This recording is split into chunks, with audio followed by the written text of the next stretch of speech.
This is tutorial 5, question 3, which is also example 4.12 in your textbook. And in this example, we have a U-tube, and that is mounted on an axis. And you can see the axis is off to the left. It's 180 millimeters from the left-hand side, 360 millimeters from the right-hand side. So as it is shown there, the tube is stationary, and we have fluid in the tube, and the levels are at point 1 and point 2 are the same, 180 millimeters. Then we spin this U-tube around at 8 radians per second. So the question states, what would the new levels of the fluid be when we spin this tube around at 8 radians per second? So in this case, and what we assume is that there's more fluid to the right hand side than to the left, so therefore we expect point 2 to rise and point 1 to fall.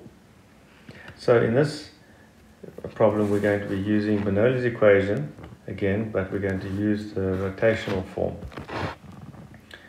So we apply Bernoulli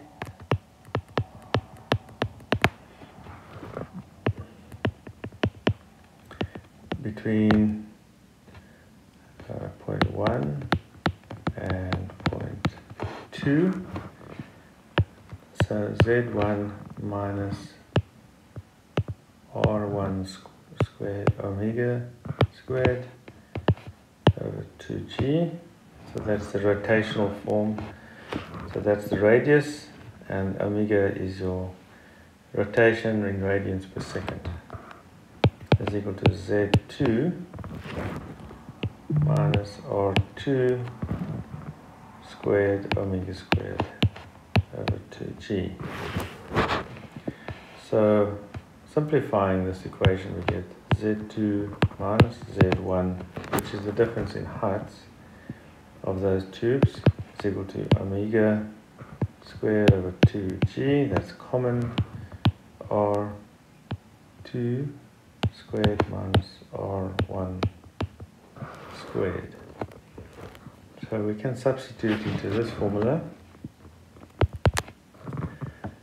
We can say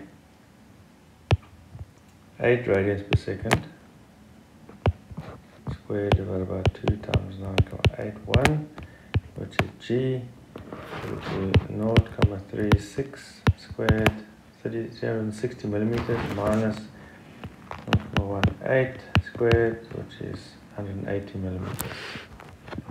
So Z2 minus Z1 is equal to 0.397 meters. That's the difference in height. So from the initial conditions,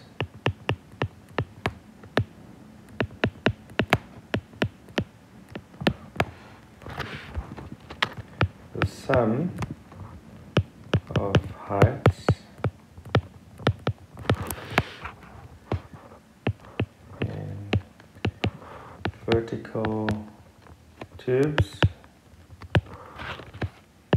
is 180 plus 180 is equal to 360 millimeters. Right, looking at the diagram again, we can see that the height of both point 1 and point 2 is 180 millimeters. So the combined height of fluid in the tube is 360 millimeters, and that total height cannot change.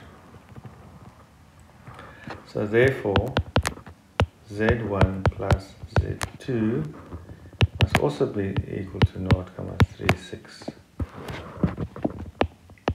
or Z1 is equal to 0.36 minus Z2.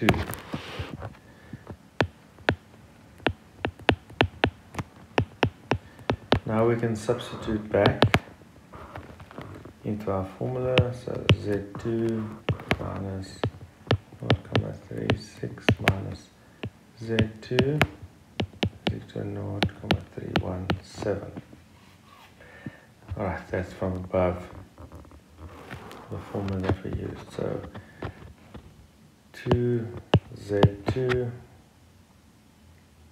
is equal to 0,677 and Z2 would be equal to 1.3385 meters, and Z1 then substituting back, that would be equal to 0,0215 meters.